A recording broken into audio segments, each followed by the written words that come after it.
वो प्रेमी ने प्रेमिका को जैसी सीने से लगाया तो प्रेमिका बोली, तेरा दिल बड़ा कुरकुरा सा है। अरे बोले, दिल कुरकुरा कौन आता ने बीड़ी का बंडल तोड़ दिया। तो प्रेम की बात चली तो एक छोटी सी कविता मुझे याद आ गई। मैंने सोचा पुराने जमाने को वापस लाया जाए और इस बार प्रेम पत्र थ्रू कबूतर भिजवाया जाए।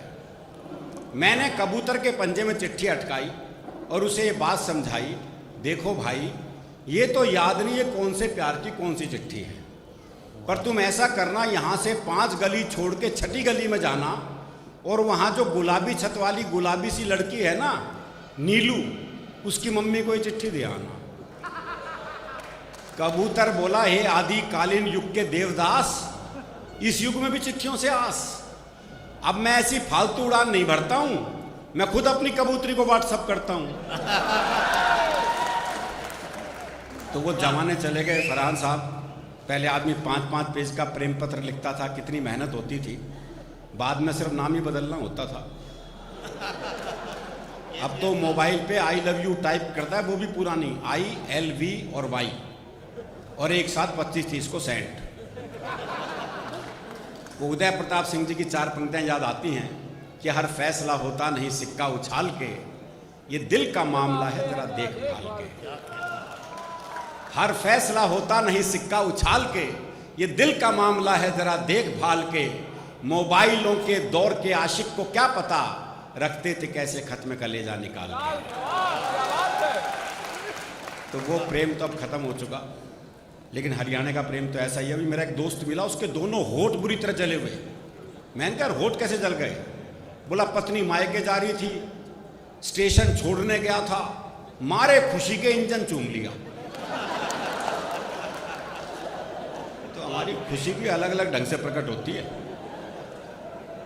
दरअसल क्या है, मन का साफ होता है, जो मन में वो जबान पे है।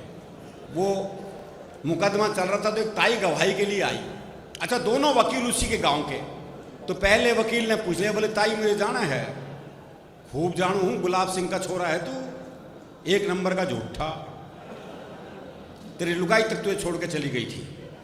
बेचारा वकील सन्न रह गया जी। उसने दूसरे वकील की तरफ इशारा कर दिया, और ताई से जाना है, अच्छी तरह जानू हूं, करनेल गाने का छोरा है यो, 1 नंबर का याश, तेरी लुगाई से भी इसका चक्कर था। भाई साहब, जज साहब ने कोर्ट स्थगित की, अपने चैम्बर में गए, दोनों वकील बुलाए, बोले, खबरदार ताई से मेरे बारे में कुछ पूछ लिया तो इतना साफ मामला है, और ये साफ मामला रहना भी चाहिए जी। एक आरोप हरियाणा के आदमी पर और लगता है कि हरियाणा का आदमी उल्टे जवाब देता है। देखो, जवाब उल्टे देता, लोग सवाल उल्टे करते हैं। ये जितने पुरुष बैठे हैं, महीने में एक बार ये सवाल सुनते ही होंगे, लेकिन ये जवाब हरियाणा का ही आदमी दे सकता है जी। वो नाई की दुकान पे बाल कटवाने के लिए पहुंचा, तो नाई ने एक सामान्य सा सवाल कर दिया, बोले, बाल छोटे करने हैं? बोले, बढ़ा भी सके है। भाई सोचने वाली बात हो, काम तेरे बस की नहीं हो, पूछ क्यों रहा है तू? अभी परसों जब मैं घर से चला, मैंने पत्नी से कहा, मैंने कहा, 1 गिलास पानी पिला दे। बोली, प्यास लग रही है। मैंने कहा, ना, गला चेक करूंगा, लीक तो नहीं कर रहा। तो ये सवाल उल्टे हैं। वो एक बूढ़ा बैठा बीड़ी पी रहा था, तो एक ने पूछ लिया, बोले, ताऊ बीड़ी पीवे है? अब कायदे से ये सवाल गलत है। भाई जब तो ये दिख रहा है वो बीड़ी पी रहा है, तो ये फालतू का सवाल कर क्यों रहा है? फिर क्या हरियाणा का आदमी जवाब उल्टे दे है? हे, बोले, ताऊ बीड़ी पीवे है? बोले, ना, अगरबत्ती सुलगाइए, धोख लगाऊंगा। वो एक चौधरी कुत्ते को घुमा रहा था, तो एक ने पूछ लिया, बोले, चौधरी कुत्ते ने घुमावा है? बोले, ना, ऊंट है, कद छोटा रह गया इसका।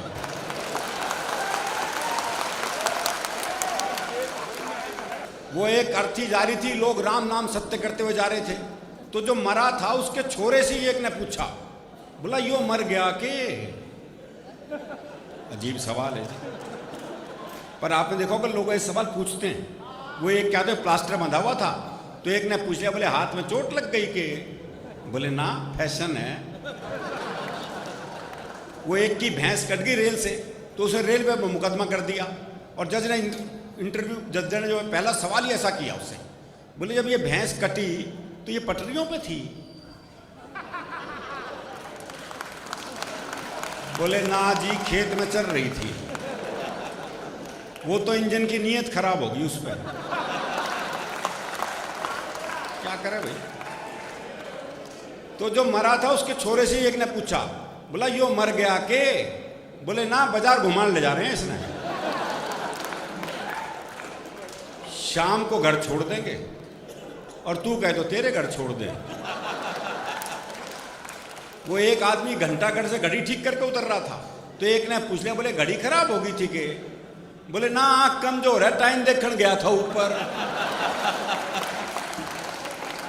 ये सवाल उल्टे हैं जी। फिर भी इसमें भी कोई शक नहीं कि हरियाणा का आदमी उल्टे जवाब देता है। आप किसी से बात करके देख लो। वो मैंने एक से कहा, मैंने कहा रोहतक जाना है। अरे बोले जा, मैंने के रोक रखा है। अरे मैंने कहा सड़क रोहतक जाएगी क्या? बोले जी 30 साल हो गए, मैंने तो ये कहीं जाती दिखी ना। तो वो जवाब नहीं देगा। उसी के सौंदर्य पे शुद्ध हास्य ही कविता आपको सुनाता हूँ। बहुत आनंद की कविता है, कोई दिमाग लगाने की जरूरत नहीं, मैंने लिखने में नहीं लगाया। वाह, तो आप सुनने में क्यों लगाओ। पुलिस को रंगरूटों का दस्ता चाहिए था नया। हरियाणा का राधे श्याम भी इंटरव्यू देने गया। इंटरव्यू में पूछा गया सिर्फ एक सवाल, और राधे ने बना दिया सवाल का बवाल। सवाल था, आप सेब खरीदने जाओगे तो 50 रुपए किलो के हिसाब से 100 ग्राम सेब के कितने पैसे देकर आओगे?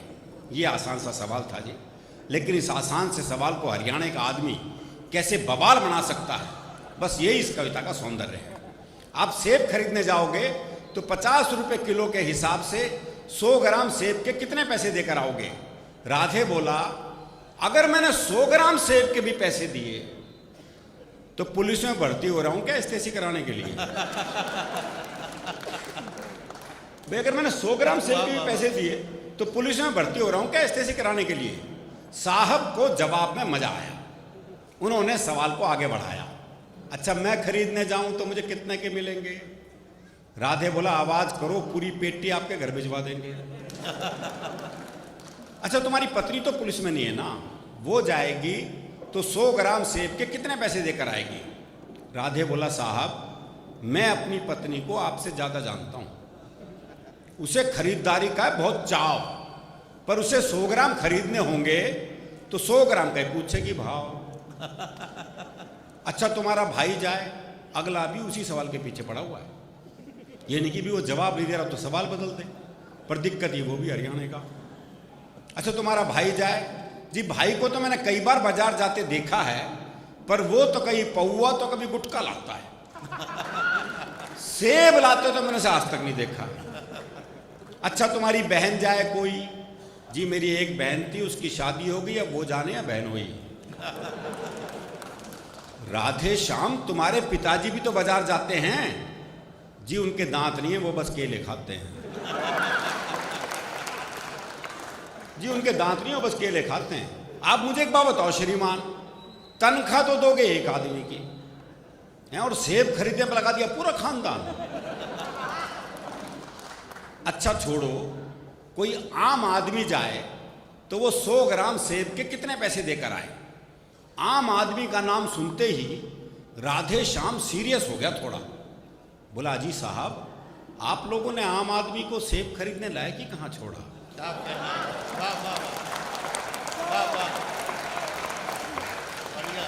अजी साहब आप लोगों ने आम आदमी को सेब खरीदने लायक ही कहां छोड़ा? आम तो सेब का ठेला लगाता है, खरीदने तो खास ही जाता है। आम तो सेब का ठेला लगाता है, खरीदने तो खास ही जाता है। अच्छा कोई खास आदमी जाए तो? अगला भी पीछे पड़ा हुआ है। अच्छा कोई खास आदमी जाए तो? पहली बात तो है कि अगर वो खास है तो खुद क्यों जाएगा? अपना नौकर भेजेगा, और आपके कहने से चला भी जाएगा तो क्या सिर्फ 100 ग्राम खरीद के लाएगा? चलो आपकी अंतिम इच्छा पूरी करने के लिए 100 ग्राम खरीद भी लाए तो इसका हिसाब आप मुझसे क्यों लेते हैं? हिसाब बताएंगे उसके सीए जिन्हें वो तनख्वाह देते हैं। चलो इस सवाल को यहीं छोड़ते हैं, इंटरव्यू का रुख अब दूसरी तरफ मोड़ते हैं। देखो साहब ये तो है सरासर फरेब, दूसरा सवाल बाद में आएगा, पहले आएंगे 100 ग्राम से। पहले आएंगे 100 ग्राम सेब। तुम्हारा कोई दोस्त है राधे श्याम? हाँ जी है, सीताराम। वो सेब खाता है? हाँ, कोई खिलाए तो खा जाता है। साहब, आपने भी सवाल को खूब खींचा है। लगता आपका कोई सेब का बगीचा है। कुछ भी हो पर अब अपना जवाब ले लो। जवाब पे आ गया जी?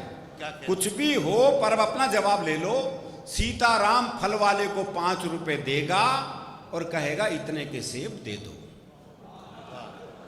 पर इतने के कितने? अब ये सेब वाले की मर्जी, वो दे दे जितने। राधे श्याम, तुमने तो जरा सी बात का बना दिया बवाल। राधे बोला, साहब मुझे तो शुरू से ही पसंद नहीं है सवाल। मुझे तो शुरू से ही पसंद नहीं है सवाल। मेरे विचार में आज संसार में जितनी भी गड़बड़ है, असल में सेब ही उसकी जड़ है। क्या कहना? दर्शन पे आ गए, चिंतन पे आ गया, पर जवाब देके नहीं दिया। मेरे विचार में आज संसार में जितनी भी गड़बड़ है, असल में सेब ही उसकी जड़ है। अगर उस दिन आदम और हव्वा वो एक सेब नहीं खाते तो ना मैं आता ना आप यहां आते। क्या कहना? वाह वाह वाह। ना मैं यहाँ आता ना आप यहाँ आते, ना 100 ग्राम होता ना 500 ग्राम, ना आप साहब होते ना मैं राधे श्याम। देखो, दुनिया में 5 ही सेब प्रसिद्ध हुए हैं। पहला जो आदम और ईव ने खाया, जिसका परिणाम हम देख ही रहे हैं। दूसरा वो जो न्यूटन के ऊपर गिरा। बच्चे सोचते हो वो नारियल के पेड़ के नीचे क्यों नहीं बैठा था। तीसरा एप्पल, वो स्टीव जॉब्स वाला एप्पल लोकप्रिय हुआ। चौथा सेब पिछले दिनों आसाराम और नारायण साईं ने लोकप्रिय किया। और 5वां सेब है मेरा। कहते हैं जी एक सेब खाओ तो आदमी डॉक्टर से दूर रहता है, आदमी में ऊर्जा रहती है, आदमी में ऊर्जा रहती है तो आदमी पैसा कमाता है, पैसा कमाता है तो शादी होती है, शादी होती है तो बच्चे होते हैं, बच्चे होते तो टेंशन होती है, टेंशन होती बीमारी होती है। लो और खा लो सेब। इंटरव्यू का ये हुआ परिणाम कि आजकल राधे श्याम सब्जी मंडी में डंडा फटकारते हैं, खुद तो भरपेट खाते हैं और साहब के लिए 100 ग्राम भिजवाते हैं, और साहब के लिए 100 ग्राम भिजवाते हैं। वाह वाह वाह।